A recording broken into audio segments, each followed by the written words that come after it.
कहते हैं दिल्ली दिल बलों की है, दिल जलों की है। कहते तो ये भी हैं कि दिल्ली दिल फरेबों की है। और लक्की यानी लक्ष्मण लाल अग्रवाल के में सभी गुण मौजूद थे। लोग उसकी शक्ल को ही देखकर बोल देते थे, अबे दिल्ली से हो क्या। वैसे तो लक्की दिखने में स्मार्ट और अट्रैक्टिव था, लेकिन जेब से हंसता हालत होने की वजह से एकदम सिंपल तरीके से रहता था। शर्ट का रंग उड़ा हुआ और पैंट से पैबंद जुड़ा हुआ। कहने को तो उसके उम्र के लड़के लोग दिल्ली की सड़कों में रात को बाइक दौड़ाते, लेकिन लड़की उर्फ लक्ष्मण लाल अग्रवाल कमरे से कॉलेज और कॉलेज में पढ़ाई और गर्लफ्रेंड डिम्पल के साथ थोड़ा वक्त बिताना, फिर कॉलेज से दुकान और दुकान में जब होम डिलीवरी आए तो वहाँ और उसके बाद फिर घर चला जाता था। हाँ, कभी कभी वो खाली समय पर किसी लड़के को मोटा बाइक दंदनाते हुए देखता तो कहता, एक दिन अपना टाइम भी आएगा जब मैं चश्मा लगाकर बैठूंगा और पीछे डिम्पल को बैठाऊंगा। देखना, जब वो मेरे कमर पे अपना हाथ कसेगी और मैं तेजी से मोटरसाइकिल को इंडिया गेट के आसपास दौड़ाऊंगा तो सारे दिल्ली का दिल हमें देखकर जलेगा। ये सब सोचते हुए लकी मेडिकल की सफाई कर रहा था कि अचानक से उसके हाथ से मेज पर रखा दवाई का बोतल उसके हाथ से टकराने से गिर गया। अबे गधे लकी, वो कोई क्रिकेट का बॉल है क्या जिसे जमीन पर पटक रहे हो? अब सॉरी सर, लकी एक छोटे से चमन मेडिकल स्टोर में काम करता था। उसके बॉस का नाम था चमन लाल अग्रवाल। लकी पिछले 5 साल से इन्हीं के मेडिकल शॉप में काम कर रहा था। यहाँ इस छोटे से मेडिकल में काम करना लकी की मजबूरी थी। लाइफ में कंगाली की वजह से उसे अपने पढ़ाई कंप्लीट करने के लिए उसे पार्ट टाइम जॉब करना था। उसने कई अच्छी जगह अच्छी तनख्वाह की नौकरी ढूंढी पर कहीं नहीं मिली और इसीलिए वह इस छोटी सी मेडिकल स्टोर पर अटक गया। गधे, इसका पैसा क्या अब तेरा बाप भरेगा? कटेगा। इसका पैसा भी तेरी तनख्वाह से ही कटेगा और वो भी MRP से दुगना कटेगा। अब ये MRP से डबल क्यों सर जी? क्योंकि दोबारा तू ऐसी गलती करने से पहले डबल बार सोचे। लकी के बॉस ने जोर से उसे गुस्से में डांटा। उसके बॉस का तो मन कर रहा था कि लकी के पास जाकर उसे 2 थप्पड़ जोर से लगा दे, लेकिन इतने में ही पास में रखा टेलीफोन जोर से बजने लगा। ब्रुम, ब्रुम, ब्रुम, ब्रुम। तो लकी को उसके बॉस की नजरों से बचने का मौका मिल गया। लकी तुरंत जाकर टेलीफोन के कॉल को रिसीव किया। हेलो जी, दिल्ली के करोड़ बाग बेस्ट मेडिकल स्टोर चमन मेडिकल स्टोर से बोल रहा हूँ, बताइए क्या काम था। तभी कॉलर जवाब में बोलता है, मैं प्रूवी नाइट होटल के कमरा नंबर 303 से बोल रहा हूँ। एक छोटा सा ऑर्डर है, नोट करो और जल्दी से होटल पे भिजवा दो। वो किसी लड़के की आवाज थी जिसमें काफी भारीपन और अजीब सी जल्दबाजी थी। जैसे ही लकी ने वह आवाज सुना, पता नहीं क्यों लकी को उसका आवाज जाना पहचाना सा लगा। जी सर, बताइए आपका क्या ऑर्डर है। लिखो, हार्ड प्लेट के 2 पैकेट और 1 पैकेट टिश्यू। लकी जो ऑर्डर को लिखने के लिए पेन कापी लेकर खड़ा था, वो कॉलर के ऑर्डर को सुनकर थोड़ा सा झिझक गया। असल में हार्ड प्ले नाम का एक कंडोम आता था और इसीलिए उसका नाम सुनकर लकी शर्मा गया था। हेलो भाई, लिखा कि नहीं लिखा मेरा ऑर्डर? जी सर, लिख लिया तो जल्दी से लेकर होटल में पहुंच। उस लड़के की आवाज को सुनकर लकी को लग रहा था कि यह कोई बड़ा आदमी है। जी सर, लेकिन बाहर तो बहुत ही बारिश हो रही है। बाहर सच में बहुत ही बारिश हो रही थी। लकी के मेडिकल स्टोर के सामने पानी भर चुका था और तेज हवाओं की वजह से चमन मेडिकल का बोर्ड भी नीचे गिर चुका था। लकी को लग रहा था कि इतनी तेज बारिश में वह होटल सामान डिलीवरी करने नहीं पहुंच पाएगा, तो उसने उस लड़के को समझाते हुए कहा, सर जी मैं ऑर्डर तो ले आऊंगा पर थोड़ा टाइम लग जाएगा। बहुत बारिश हो रही है, अगर थोड़ी थम जाए तो। तुम्हारे मालिक को पता है कि तुम मनोहरता जी के लड़के को मना कर रहे हो? मुझे भी पता है कि बारिश हो रही है, इसीलिए सारा सामान एक पॉलीथीन में अच्छे से पैक करके लाना और लेट नहीं होना चाहिए, समझे? अब लेकिन सर जी सुनिए तो। इतना बोलकर उस लड़के ने कॉल काट दिया और इधर लकी का बॉस लकी को घूर कर देख रहा था। लकी के हाथ में पेन और पेपर देखकर वो समझ गया था कि लकी के पास कोई ऑर्डर आया है। और वैसे भी आज इतनी बरसात होने के कारण उनके मेडिकल स्टोर पर इक्का दुक्का ग्राहक आए थे। ऐसे में लकी का मालिक एक भी ऑर्डर को छोड़ना नहीं चाहता था। दुकान का मालिक यानी कि लकी का बॉस लकी को देख रहा था और लकी दुकान के बाहर बारिश की ओर देख रहा था। बारिश का बहाना नहीं चलेगा, जाना पड़ेगा। मैं बहाना नहीं कर रहा हूँ सर जी, बारिश थोड़ी धीमी हो जाए फिर मैं खुद चला जाऊंगा। देखिए ना कितनी तेज बारिश हो रही है। वो पता नहीं किसी मिस्टर मल्होत्रा का बेटा है जो कि बहुत ही जल्दबाजी में था और मैं साइकिल से तो इतनी जल्दी पहुँच नहीं पाऊंगा। क्या कहा? मिस्टर मल्होत्रा जी का बेटा? अबे लकी, तू मेरा दुकान बंद करवाएगा क्या? अभी के अभी निकल उनका ऑर्डर लेके, वो हमारे बहुत ही पुराने कस्टमर है। लेकिन सर। लेकिन कुछ नहीं, तू मेरी मोटरसाइकिल ले जा। लकी के बॉस ने लकी को गुस्से में कहा, अरे सर जी 200 रुपए के ऑर्डर में मुश्किल से 40 रुपए ही बचेंगे और इससे 3 गुने का तो पेट्रोल ही लग जाएगा और अगर गाड़ी रास्ते में बंद हो गई तो अलग से खर्चा। लक्की ने अपने बॉस को समझाते हुए ऐसे कहा। लक्की जानता था कि उसका मालिक इन सभी बातों पर ध्यान नहीं देने वाला। कोई बात नहीं, तू जा, चाहे कुछ भी हो जाए, लेकिन हमारा कस्टमर नाराज नहीं होना चाहिए। और वैसे भी वो मल्होत्रा जी का बेटा है। मेरी बाइक लेके जा और उनको सामान पहुंचा के आ। लकी को ये सुनकर बहुत ही खुशी हुई, क्योंकि लकी को कई सालों बाद बाइक चलाने को मिल रहा था। लेकिन एक बात का दुख भी हुआ कि बाइक चलाने को मिली भी तो ऐसी तेज बारिश में, क्योंकि लकी को पता था कि ऐसी तेज बारिश में उसके मालिक का बाइक अगर खराब हो जाता है तो उसके पैसे भी उसका मालिक लकी के सैलरी में से ही काटेगा। लकी मुंह लटका कर ऑर्डर देने के लिए निकलता है। चलो ठीक है, जो होगा वो देखा जाएगा। कम से कम इतने सालों बाद बाइक तो चलाने को मिल रही है। दरअसल इतने सालों काम करने के बाद भी लकी अपने लिए एक मोटा बाइक नहीं खरीद पाया था।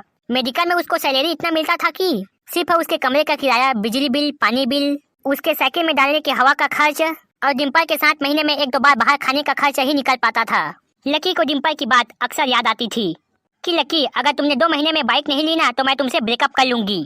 असल में डिम्पल को लकी के साथ बाइक में घूमने की बहुत ही तमन्ना थी। लकी के इस उजाड़ जिंदगी में एक डिम्पल ही तो थी जिसके लिए लकी जिंदा रहना चाहता था। जब भी डिम्पल लकी से बाइक की बात करती, लकी उसे हंसकर टाल देता था, क्योंकि लकी ये बात को जानता था कि डिम्पल लकी को बहुत ही ज्यादा प्यार करती है और डिम्पल लकी को कभी छोड़कर नहीं जा सकती थी। वो दोनों एक दूसरे में ऐसे घुले मिले थे जैसे बादल बरसात में घुल जाती है। लकी को डिम्पल बहुत ही पसंद थी और लकी डिम्पल के लिए दुनिया जहाँ की खुशियाँ खरीद कर ला देना चाहता था। लकी चाहता था कि एक दिन वो डिम्पल को प्लेन में बैठाए, लेकिन उसके ये सभी ख्वाब उसके कम तनख्वाह वाले नौकरी से कभी पूरे नहीं हो सकते थे। पर आज लकी के पास एक मौका था। वो डिम्पल को अपने बॉस की बाइक में पूरा दिल्ली शहर घुमाना चाहता था और अपने बॉस को बताने के लिए उसने पहले ही बहाना बना चुका था। बस अब लकी जल्दी ही यह डिलीवरी पूरा करके डिम्पल के पास जाने वाला था।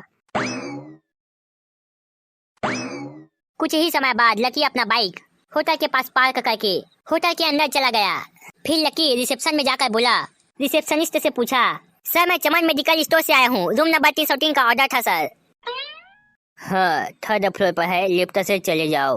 Okay sir, thank you so much. कुछ समय बाद लकी होटल के कमरा नंबर 303 के पास पहुंचता है और बाहर से डोरबेल को बजाता है।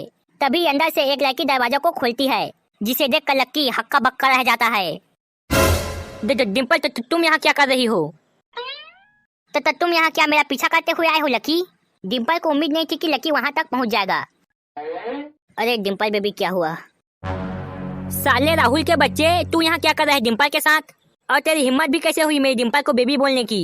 डिम्पल को राहुल के साथ देखकर लकी का गुस्सा बहुत ही ज्यादा बढ़ गया था। लकी राहुल को बुरी तरह पीट देना चाहता था। असल में लकी जिस कॉलेज में पढ़ता था, राहुल और डिम्पल भी उसी कॉलेज में ही पढ़ते थे और वो कॉलेज राहुल के पापा का था।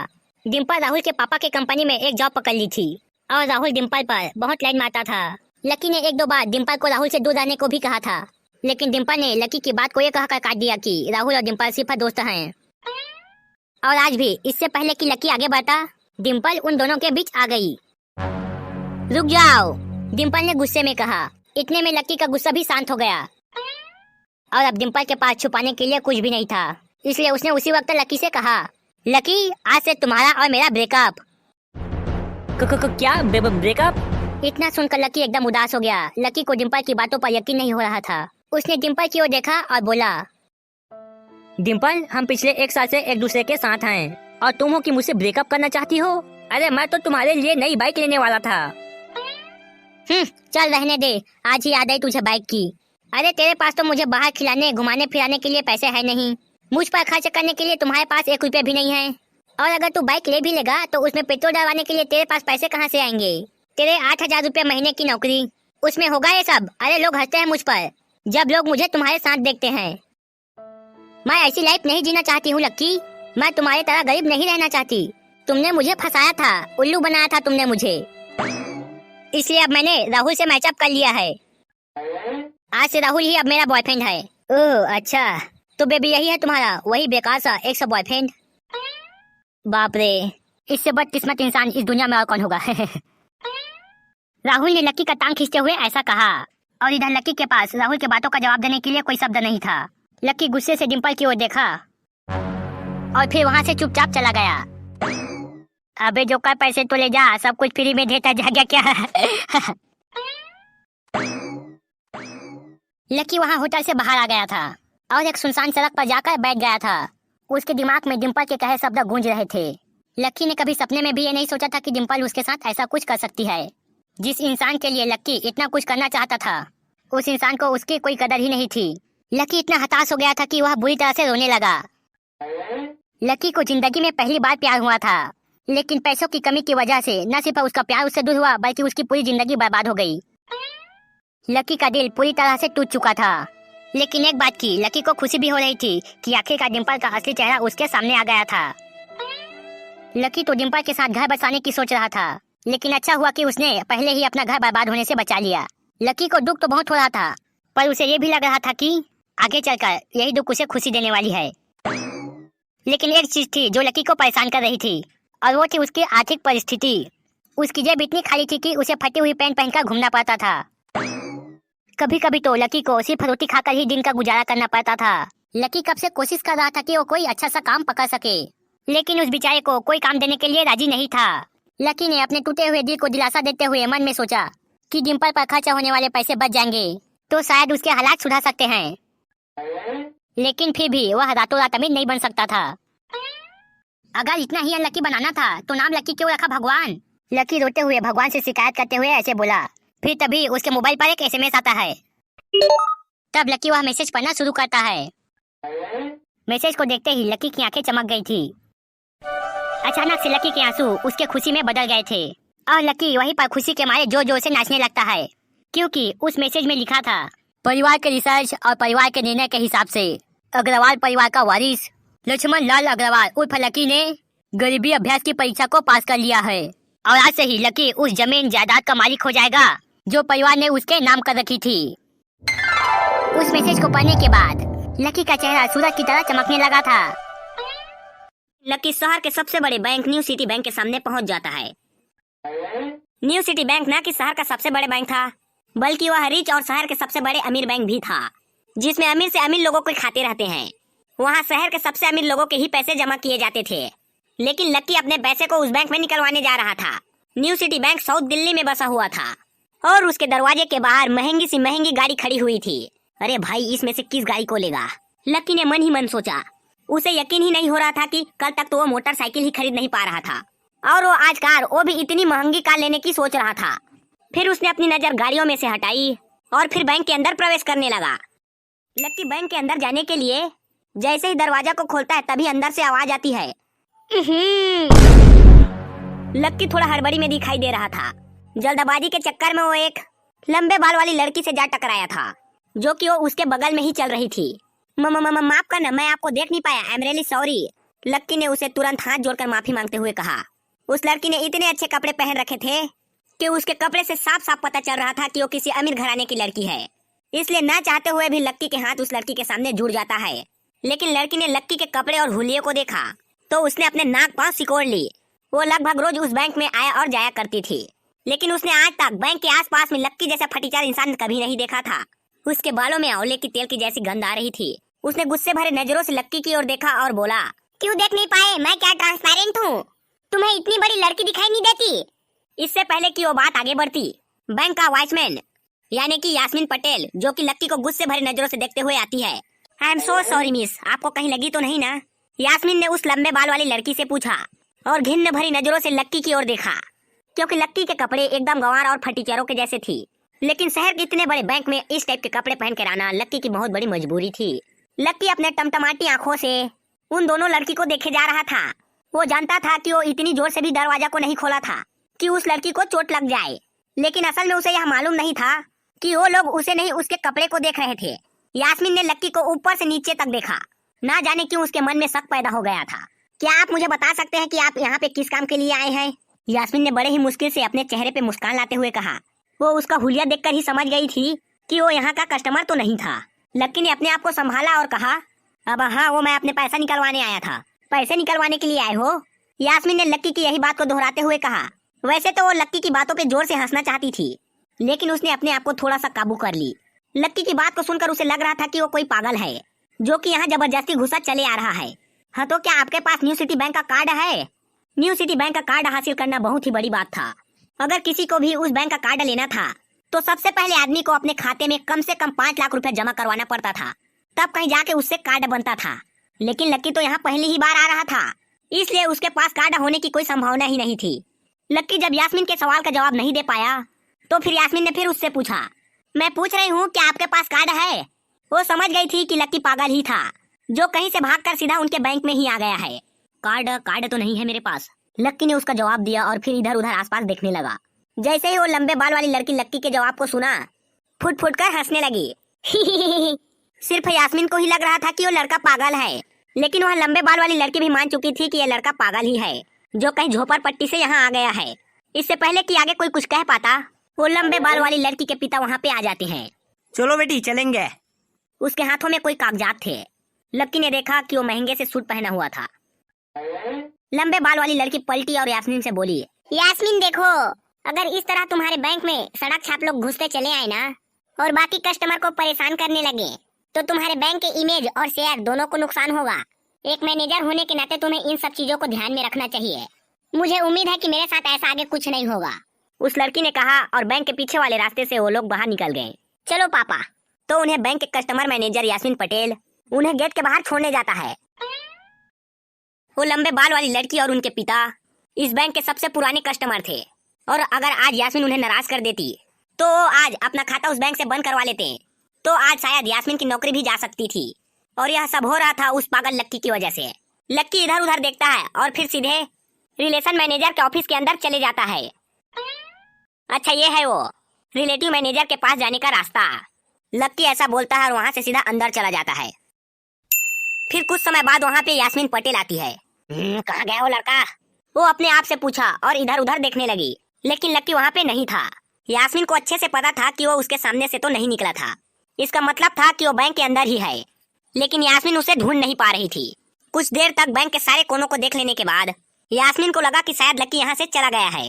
उसको ऐसा लगा कि जब वो कोयल को छोड़ने गई तब लक्की भी उनके पीछे पीछे चला गया होगा। ओह चलो जान बची, यास्मीन ने अपने आप से कहा, और फिर वो आके अपनी कैबिन में बैठती है। जैसे उसने आज पहले दिन की फाइल उठाई थी तभी पीछे के रूम से आवाज आता है, अरे सर, क्या आपको पता है कि रिलेशन मैनेजर ऑफिसर कहाँ पे बैठते हैं? ये कोई और नहीं बल्कि लक्की ही था। अरे ये कहाँ छिपा हुआ था?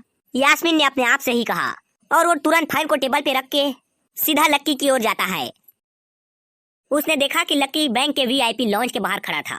यास्मीन की गलती की वजह से लक्की एक बार बच चुका था। अब यास्मीन को तो वो मिल गया था, लेकिन उसके लिए अब उससे और बड़ी ही मुश्किल खड़ी हो चुकी थी। लक्की अभी जिस कमरे के बाहर खड़ा था उस कमरे के अंदर शहर के सबसे बड़े रईसों का उठना बैठना होता था। बैंक के सिलसिले या फिर अन्य कामों के लिए वहाँ पर उन लोग की मीटिंग होती थी। उस कमरे के अंदर जो लोग बैठे थे उन सभी के करोड़ों रुपए इस बैंक में जमा थे। अगर अब ऐसे में लक्की वहाँ पे घुस जाता तो सब लोग भीड़ के यास्मीन के गर्दन पे चढ़ जाते। अरे बेवकूफ लड़के, रुको, जहाँ हो वहीं खड़े रहो, यास्मीन जोर से साथ ही गुस्से से चिल्लाई। बाकी के लोग जो वहाँ पे बैठे थे वो सब यास्मीन के ये चीख को सुनकर डर गए थे। कुछ लोग को उसके इतने जोर से चिल्लाने की वजह से गुस्सा भी आ गया था, और यास्मीन मुस्कुराते हुए सबसे माफी मांगते हुए आगे बढ़ती है। I am sorry sir. वो लक्की को कैसे भी करके उस कमरे में जाने के लिए रोकना चाहती थी। आई एम सॉरी मैम, लेकिन उसके पहले ही लक्की उस कमरा के अंदर दाखिल हो चुका था। अरे यार, ये आदमी है या गधा? यास्मीन ने अपना ही सिर पीटते हुए कहा, और वो भी उस कमरे के दरवाजे की ओर बढ़ने लगा। उसने उस कमरे की दरवाजा को खोलने की कोशिश की, लेकिन वो अंदर से लॉक हो गया था। बाप रे, ये कैसा आदमी है? बिना परमिशन के अंदर घुसा तो घुसा, लेकिन दरवाजा भी अंदर से बंद कर लिया।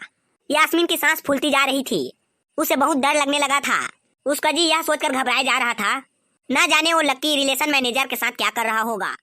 इधर लक्की जैसे ही कमरे में दाखिल हुआ, अंदर रिलेशन मैनेजर सीट पर फैले हुआ था।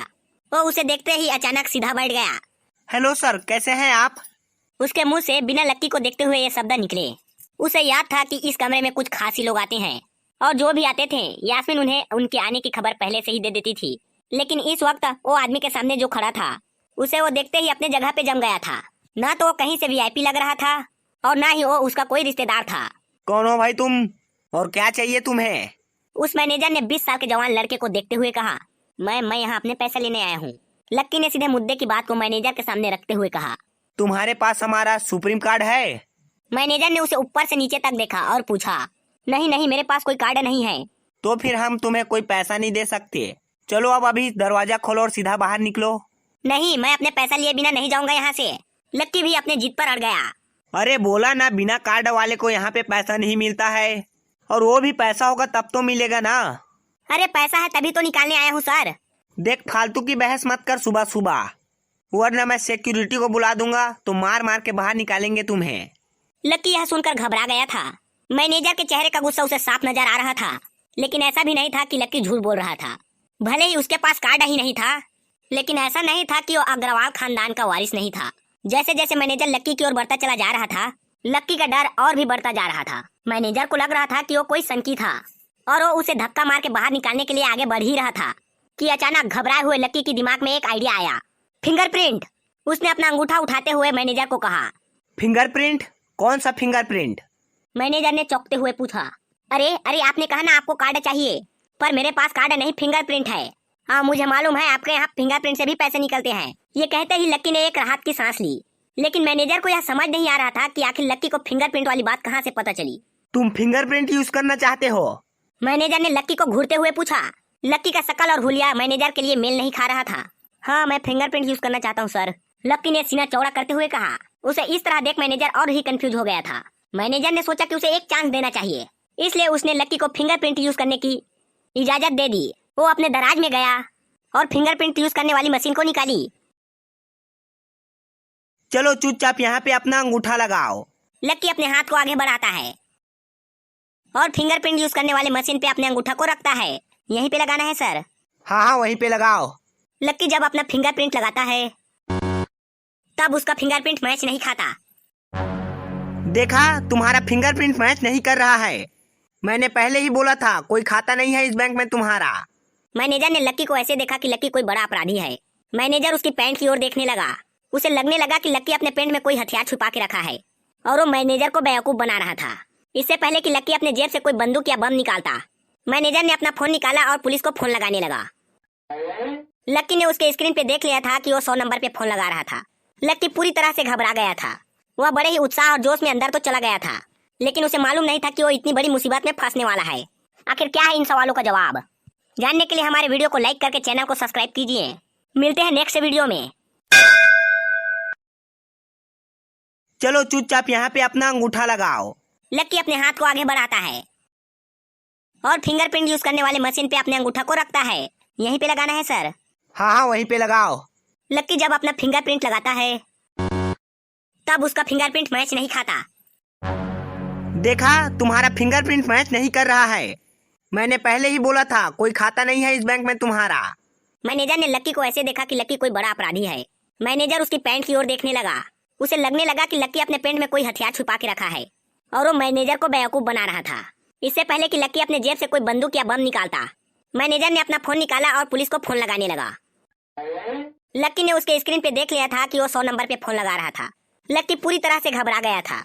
वह बड़े ही उत्साह और जोश में अंदर तो चला गया था, लेकिन उसे मालूम नहीं था कि वो इतनी बड़ी मुसीबत में फंसने वाला है। लक्की बैंक के अंदर तो दाखिल हो गया था, लेकिन मैनेजर ने उसके पास बैंक का कार्ड मांगा, लेकिन उसके पास कार्ड नहीं था। उसकी फटे हाल हालात को देखकर मैनेजर को तो बहुत ही गुस्सा आ रहा था और उसमें लक्की ने डिमांड रख दी थी कि वो फिंगरप्रिंट से पैसा निकलवाना चाहता है, लेकिन पानी सर से ऊपर निकल चुकी थी जब लक्की का फिंगरप्रिंट मैच नहीं किया। अरे अरे सर, ये क्या कर रहे हो? सर मेरी बात सुनिए, मैं कोई क्रिमिनल नहीं हूँ। हो सकता है मैंने गलत उंगली लगा दी हो, बस आप मुझे एक बार लास्ट फिंगरप्रिंट लगाने दो प्लीज सर। लक्की ने सर से हाथ जोड़ते हुए कहा। देख, अगर ये भी उंगली अगर मैच नहीं कर पाई ना तो तू फिर से मत बोलना कि सर मैं दूसरा उंगली का उपयोग करूंगा। बार बार ऐसा नहीं चलने वाला है। अगर ये वाली उंगली भी काम नहीं करी ना तो मैं डायरेक्ट पुलिस को फोन लगाऊंगा। मैनेजर ने लक्की को धमकाते हुए कहा। मैनेजर ने अपने हाथों में मोबाइल और निगाहें फिंगरप्रिंट मशीन में रखी हुई थी। उसने अपने मोबाइल पे पुलिस का नंबर नोट कर रखा था और इधर लक्की अपने उंगली को मशीन की ओर बढ़ाते जा रहा है। लक्की भगवान का नाम लेते हुए अपनी दूसरी उंगली को मशीन के ऊपर लगाता है। जैसे ही उसकी उंगली उस मशीन पर पड़ी, अब की बार फिर से उस मशीन पर एक आवाज आई और वो चमक कर हरी हो उठी। तभी मैनेजर के मोबाइल पर एक मैसेज आया।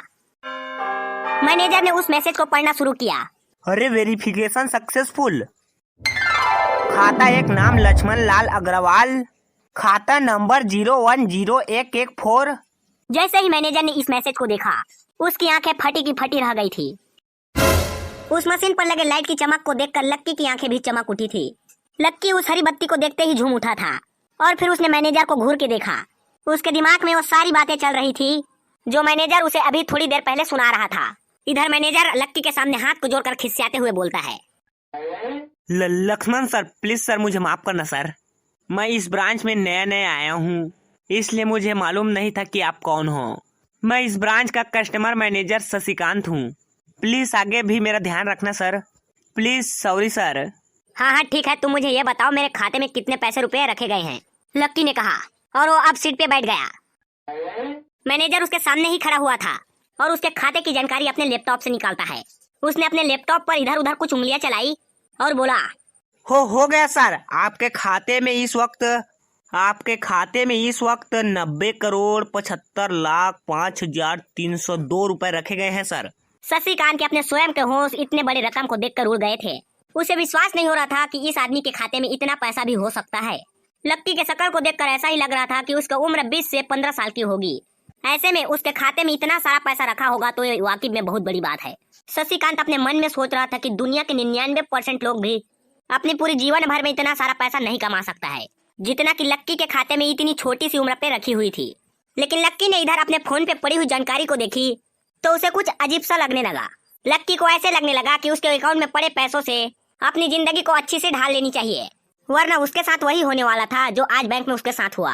अरे सर, खाते में पैसों के अलावा और कुछ भी चीज है, मैं आपको बताना चाहता हूँ सर। मैनेजर ने फिर से अपने लैपटॉप पे उंगली फिराई और बोला, सर आपके खाते में एक फरारी कार बता रहा है और इसके अलावा 2 किलो सोने की ईंट, 5 किलो 100 सोने की ईंट और है पिकासो की ओरिजिनल पेंटिंग 4 और भी बहुत कुछ है सर। मैनेजर ने हाँफते हुए और अपने पसीना पूछते हुए कहा। इतना सारा धन देखने के बाद तो शशिकांत की आंखें बाहर ही निकल आई थी। उसने लक्की जितना अमीर आदमी अपने जिंदगी भर में कभी नहीं देखा था। जितना पैसा सोना और जायदाद उसके पास था उसका 10% ब्रांच के किसी खातेधारी के पास नहीं था। ठीक है, चलो अब मुझे एक न्यू सिटी बैंक का कार्ड दे दो, लक्की अपने दोनों हाथ को पीछे करते हुए कहा। ठीक है, तुरंत बनवा के दे देता हूँ सर, बस आप मुझे 10 मिनट दीजिए, 10 मिनट। मैनेजर ने तुरंत अपने दराज से एक कार्ड निकाला, लेकिन उस कार्ड को निकालने के बाद न जाने मैनेजर को ऐसा क्यों लग रहा था कि ये कार्ड लक्की के संपत्ति के आगे कुछ भी नहीं है। फिर भी मैनेजर इसमें कुछ नहीं कर सकता था क्योंकि वो जानता था कि ब्रांच में इससे बड़ा कोई कार्ड नहीं है, इसलिए वो फिलहाल लक्की को यही दे सकता था। उस कार्ड में मैनेजर ने लक्की के पूरे हिस्ट्री को लिख दिया था। ये लीजिए सर आपका कार्ड, आपको पासवर्ड वगैरह ईमेल में मिल जाएगा। शशिकांत ने मुस्कुराते हुए कहा। इधर लक्की उस कार्ड को उलट पलट कर देखता है। उसके बाद वह अपने जगह पे खड़ा हो जाता है और फिर अपना काम होने के बाद लक्की वहां से निकल जाता है। शशिकांत का मन तो ऐसा लग रहा था कि वो लक्की सर को बाहर तक छोड़ के आए, लेकिन उनकी ड्यूटी सिर्फ ऑफिस तक ही थी, इसलिए वह उन्हें बाहर छोड़ने नहीं जा सकता था और जाके फिर अपने कुर्सी में बैठ जाता है। इधर यास्मीन अपने कैबिन में सिर पकड़े हुए बैठी थी। उसे समझ नहीं आ रहा है कि आखिर अंदर चल क्या रहा था। एक पल के लिए लगा उसे कि लक्की कोई पागल नहीं बदमाश था और उसने शशिकांत को बंदी बना लिया था। इधर यास्मीन परेशान होती जा रही थी, आखिर पागल लक्की अंदर कर क्या रहा होगा। उसे पता था कि अगर कुछ भी गड़बड़ हुआ तो सबसे पहले उसकी नौकरी जाने वाली थी। उसने बड़ी मुश्किल से और मेहनत से नौकरी हासिल किया था और ये किसी पागल की वजह से वो अपने काम को हाथ से नहीं जाने देना चाहती थी। यास्मीन अपने कुर्सी पे बैठ के यह बात सोच रही थी। तभी एक लड़का ऑफिस से बाहर निकलता है और वो कोई दूसरा नहीं लक्की ही है। तभी झटके से यास्मीन की नजर लक्की पे पड़ जाती है। हे रुको! यास्मीन जोर से चिल्लाई और भागते हुए लक्की के पास चली गई। तुम्हारी हिम्मत कैसे हुई जबरदस्ती हमारे वीआईपी रूम में घुस जाने की? यास्मीन ने गुस्से में पूछा। उसका मन तो यही कर रहा था कि लक्की के गिरेबान को पकड़े और छिछोड़ दे, लेकिन उसने अपने आप को रोक रखा था। मैंने कहा था ना आपसे कि मैं यहाँ पे अपने पैसा लेने आया हूँ और कुछ नहीं, लक्की ने कहा और मुस्कुराने लगा। यास्मीन ने देखा कि उसके हाथ में एक सुप्रीम कार्ड था। यास्मीन को लगा कि ये अंदर से उसे चुरा के तो नहीं ला रहा है और उससे पहले कि लक्की यहाँ से चोरी करके भागता, यास्मीन जोर से चिल्लाई, सिक्योरिटी सिक्योरिटी! उसकी आवाज को सुनने के बाद 2 बंदूक वाले गार्ड आ जाते हैं। ये लड़का चोरी करके भाग रहा है, पकड़ो इसे! लक्की ने यास्मीन की बात सुनी तो उसके कान खड़े हो गए। उससे पहले कि वो अपने जान को यहाँ से बचा के भाग पाता, सिक्योरिटी वालों ने उसे धर दबोच लिया था। चल सरेंडर कर! इधर यास्मीन ने देखा कि लक्की सुप्रीम कार्ड में अपना नाम गुदवा चुका था। तुम्हारी इतनी हिम्मत कि तुमने शशिकांत सर को डरा धमका कर इस पर नाम लिखवा लिया। इसकी जेब चेक करो, यास्मीन ने चिल्ला के कहा। एक गार्ड उसकी जेब को टटोलने लगता है। लक्की को यह समझ नहीं आ रहा था कि आखिर ये लड़की उसे समझ क्या रही है। अगर यास्मीन को इसके खाते या संपत्ति या फिर उसके घर परिवार के बारे में कुछ पता चल जाता तो यास्मीन उसके पैरों में गिर जाती। इससे पहले कि लक्की अपने सफाई में कुछ बोल पाता, मैडम, इसके जेब में तो कुछ नहीं है, बल्कि फटी हुई जेब है इसकी। तभी उसकी बात को सुनकर दूसरे गार्ड ने बोला, मैडम हो सकता है कि इसी जेब में चाकू लेकर आया होगा और उसको निकालते वक्त उसी चाकू में इसकी जेब फट गई होगी। मुझे तो ऐसा ही लग रहा है। अरे ये सब क्या बोल रहे हो तुम लोग, पागल हो क्या? इससे पहले कि लक्की कुछ आगे बोल पाता, एक गार्ड ने उसके दोनों हाथों को मरोड़ लिया था। इधर यास्मीन अपने मन में सोच रही थी कि अगर वो चाकू लाया था फिर वो चला कहाँ गया। बाप रे! अचानक से यास्मीन की आंखें बड़ी सी हो गई थी। उसे लगा कि उस चाकू से ये पागल लक्की शशिकांत की खून कर दी है। हेलो पुलिस स्टेशन, मैं न्यू सिटी बैंक से बोल रही हूँ। हमारे बैंक में एक सनकी चोर घुस आया है और उसने हमारे एक कस्टमर मैनेजर का खून कर दिया है। आप प्लीज जल्दी आ जाइए सर। यास्मीन ने घबराते हुए कहा और फोन रख दिया। तब तक दोनों गार्ड ने लक्की को घुटनों के बल बैठा दिया था और उसके सीने पर बंदूक तान दी थी। इधर लक्की को देखकर बैंक में भीड़ जमना स्टार्ट हो गया था। अंदर बैठे मैनेजर ने इस हलचल को देखा तो वो भी अपना सारा सिस्टम बंद करके बाहर आ गया। आखिर अब होगा क्या? क्या यास्मीन को लक्की की सच्चाई पता चल पाएगी? जानने के लिए हमारे वीडियो को लाइक करके चैनल को सब्सक्राइब कर लीजिए। जल्द ही मिलते हैं नेक्स्ट वीडियो में। हेलो पुलिस स्टेशन, मैं न्यू सिटी बैंक से बोल रही हूँ। हमारे बैंक में एक सनकी चोर घुस आया है और उसने हमारे एक कस्टमर मैनेजर का खून कर दिया है। आप प्लीज जल्दी आ जाइए सर। यास्मीन ने घबराते हुए कहा और फोन रख दिया। तब तक दोनों गार्ड ने लक्की को घुटनों के बल बैठा दिया था और उसके सीने पर बंदूक तान दी थी। इधर लक्की को देखकर बैंक में भीड़ जमना स्टार्ट हो गया था। अंदर बैठे मैनेजर ने इस हलचल को देखा तो वो भी अपना सारा सिस्टम बंद करके बाहर आ गया। अरे क्या हो रहा है ये सब? मैनेजर ने जोर से आवाज देते हुए पूछा। जैसे ही उसकी आवाज सब लोगों ने सुनी तो चौंक गए और वहाँ पे सारे मौजूद लोग शशिकांत वर्मा को देखने लगे। देखने वालों में यास्मीन भी शामिल थी और उसने देखा कि उसके मैनेजर तो जिंदा हैं और सही सलामत उसके सामने खड़ा है।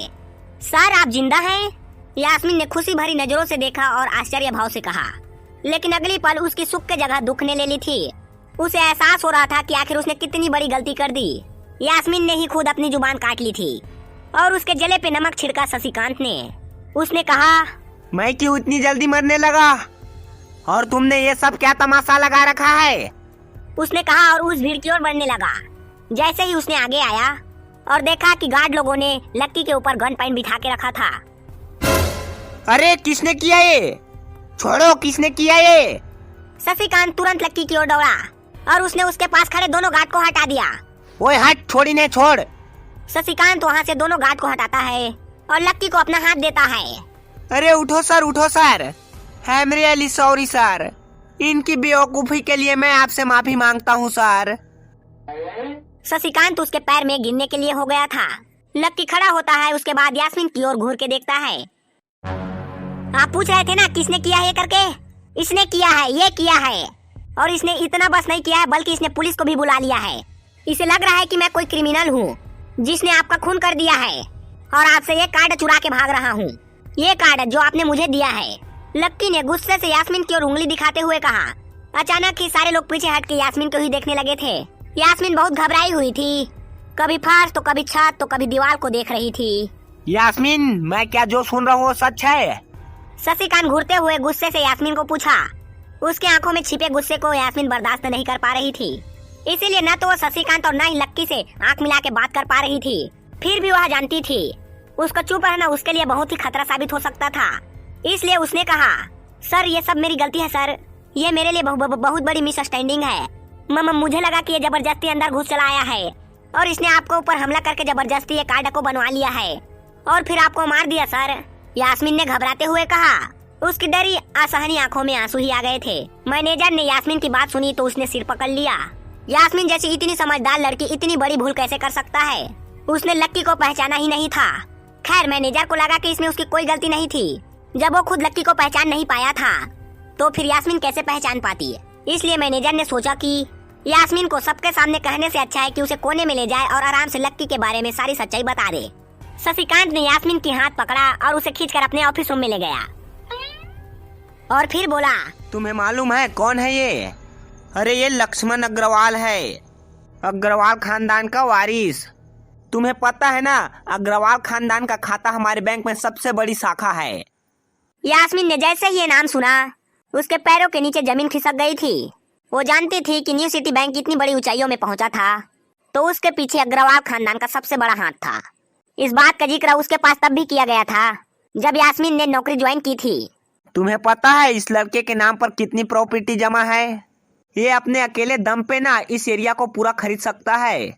शशिकांत ने यास्मीन से कहा। अब सबसे पहले तुम पुलिस को फोन करो और उनसे बोलो कि हमसे गलती हो गई थी, और उसके बाद तुम लक्की सर से माफी भी मांगो, और उन्होंने माफ कर दिया तो समझो किस्मत, वरना नौकरी हाथ से चली जाएगी। शशिकांत ने ये कहा और दौड़ के जाकर लक्की सर के पास खड़ा हो गया। इधर यास्मीन अभी भी वहीं पर खड़ी थी। अभी शशिकांत जो यास्मीन को बात बताया, यास्मीन उसे पचा नहीं पा रही थी। उसे लग रहा था कि इसमें उसकी कोई गलती नहीं थी, लेकिन कोई इसकी सुनने वाला नहीं था। बैंक अपनी छोटी सी मैनेजर के चक्कर में बड़े कस्टमर को तो छोड़ने वाला नहीं था। मेरे पास और कोई रास्ता नहीं बचा है, यास्मीन ने निराश होते हुए अपने आप से कहा, और फिर अपने मोबाइल को निकालकर पुलिस थाने में डायरेक्ट कॉल करता है। हेलो सर, जिस लड़के को मैं बदमाश समझ रही थी एक्चुअल में वो ऐसा नहीं है। मुझसे भूल हो गई सर। सॉरी मैम, लेकिन गाड़ी थाने से निकल गई है। गाड़ी अब पहुंचती होगी। अब आपको जो भी बात करना है इंस्पेक्टर साहब से बात कर लेना। और उस पुलिस वाले ने कॉल कट कर दिया। मर गए, यास्मीन निराश होते हुए अपने आप से कहा। उसके हाथ पैर थर थर कांप रहे थे। उसे समझ नहीं आ रहा था कि अब वो क्या करे। अब उसके पास लक्की सर से माफी मांगने के अलावा कोई चारा नहीं बचा था। लेकिन लक्की सर ने मुझे माफ नहीं किया तो, और उल्टा डिफिनेशन का चार्ज लगा दे, यास्मीन ने अपने आप से कहा। और वो अब और भी ज्यादा घबरा गई थी। उधर शशिकांत लक्की को पूरा मनाने की कोशिश कर रहा था, लेकिन लक्की यहाँ से हिलने का नाम ही नहीं ले रहा था। इधर यास्मीन भी उन लोग के पास पहुँच गई थी, लेकिन यास्मीन को पता था कि उसकी माफी मांगने से उसकी किस्मत बदलने वाली नहीं थी। फिर भी यास्मीन ने सोचा कि उसे एक बार कोशिश करनी चाहिए। सर मैं आपको गलत समझ रही थी सर। एक्चुअली आपके लक्की के कपड़े को देखते हुए यास्मीन सांस लेके बोली, सर प्लीज मुझे माफ कर दीजिए सर, क्योंकि लक्की के कपड़ों को देखकर यास्मीन से इतनी बड़ी भूल हुई थी। मेरी इंटेंशन आपको बिल्कुल भी हर्ट करने की नहीं थी। मैं तो जो कुछ भी कर रही थी बैंक की सेफ्टी के लिए कर रही थी सर, यास्मीन ने किरकिराते हुए कहा और नीचे देखने लगा। इट्स ओके, कोई बात नहीं है, लक्की ने कहा और अपना सुप्रीम कार्ड लेकर वहाँ से चला गया। यास्मीन को तो अपने कानों पर विश्वास ही नहीं हो रहा था। वो मान ही नहीं पा रही थी कि लक्की ने उसे माफ कर दिया। उधर लक्की को भी विश्वास नहीं हो पा रहा था कि वो रात तो रात अमीर बन गया। आखिर लक्की इतने पैसों का क्या करने वाला था? जानिए इन सभी सवालों का जवाब। जो वीडियो को लाइक नहीं किया है वो लाइक कीजिए, चैनल में नए हो तो सब्सक्राइब कीजिए, ताकि हमारा अगला पार्ट का वीडियो आपको आसानी से मिल सके।